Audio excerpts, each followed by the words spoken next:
Je m'appelle Hugo Gattoni, je suis artiste dessinateur depuis une petite quinzaine d'années. J'ai toujours dessiné, je ne sais pas s'il y a un moment où je le suis vraiment devenu. C'est ma mère qui m'a inscrit à un concours d'école d'art, parce qu'elle a vu que je dessinais tout le temps dans mes copies de maths, tout le temps, donc elle a préparé le dossier pour moi. Elle m'a un peu poussé à suivre ce cursus et j'ai appris l'académisme et les bases du dessin à l'EPSA, une école de la mairie de Paris. Et en fait, en sortant de cette école, j'avais envie vraiment d'en faire mon métier avec certitude et du coup, voilà, j'ai commencé à remplir des grandes fresques et c'est devenu mon quotidien. L'inspiration, elle a été assez globale. C'est en discutant avec Paris 2024, tout ce qu'ils m'ont donné. Ils m'ont nourri vraiment avec ce qu'ils allaient faire et ce qu'ils faisaient déjà depuis des années. Donc tous ces détails, tous ces monuments, des valeurs, des symboliques. Donc moi, j'ai eu énormément d'informations que j'ai dû digérer. Donc l'inspiration de base, au tout début, moi j'avais une envie quand on m'a dit affiche des Jeux Olympiques et Paralympiques.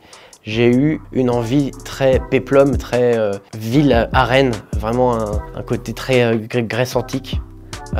Donc c'est le premier sentiment que je voulais mettre dans l'affiche. Et ensuite l'inspiration, c'est vraiment Paris 2024 et comment en faire une mythologie avec tous les éléments qu'ils m'ont donné, quoi.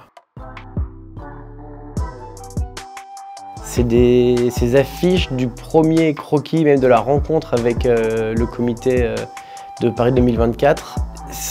J'ai eu 6 mois de projet, mais concrètement de dessin, j'ai eu 4 mois où j'ai dessiné pendant 2000 heures. Donc 4 mois très intenses, un bloc de dessin sans week-end, vraiment, où je me suis fait un marathon de dessin.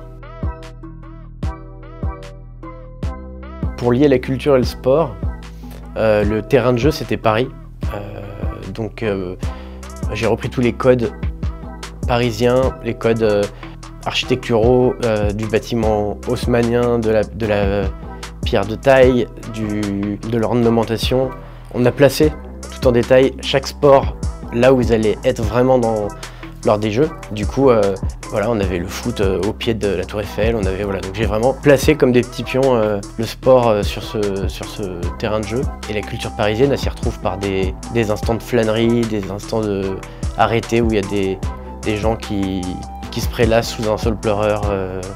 Voilà, il y a toute une atmosphère un peu parisienne, romantique au milieu de ce sport-là. La majorité des sports étaient à Paris, mais il y a Marseille, donc j'ai vraiment fait une ville-stade, mais ouverte sur le monde, ouverte sur la mer. On accueille les gens, mais dans le fond, il y a Marseille, il y a la vague pour le surf de Tahiti, il y a côté paralympique, il y a Stockmanville, donc voilà, qui est une île en face de Paris, donc qui est l'Angleterre. Voilà, donc j'ai essayé vraiment de mettre le plus d'infos et de lieux, et après j'ai recomposé un Paris miniature avec les monuments qui sont voisins.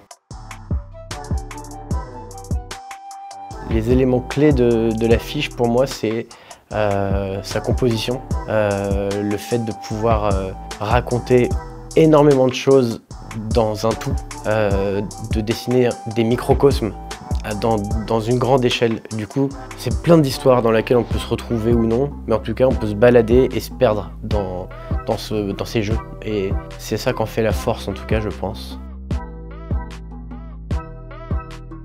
Le plus grand défi technique, ça a été clairement la perspective. J'ai voulu que ce dessin ait une vie longue, qu'on puisse le regarder d'ici 50 ans ou 100 ans, donc j'ai voulu lui donner une base académique forte, classique en tout cas. Et du coup, j'ai poussé l'architecture et le dessin des monuments assez loin, donc beaucoup de points de fuite différents. Et j'ai aussi basé le dessin sur le nombre d'or. Donc voilà, c'est tout un travail de composition et de fondation du dessin très académique, classique. Ça, c'était le plus compliqué et le plus important, en tout cas pour ensuite pouvoir se marrer et se balader dans le dessin un peu librement, quoi. Il y a 8 mascottes cachées. Il y en a des grosses qu'on voit directement et il y en a des toutes petites qui sont vraiment dures à trouver, cachées dans le public, mais il y en a 8 en tout. Ça fait 1 an que les affiches sont sorties.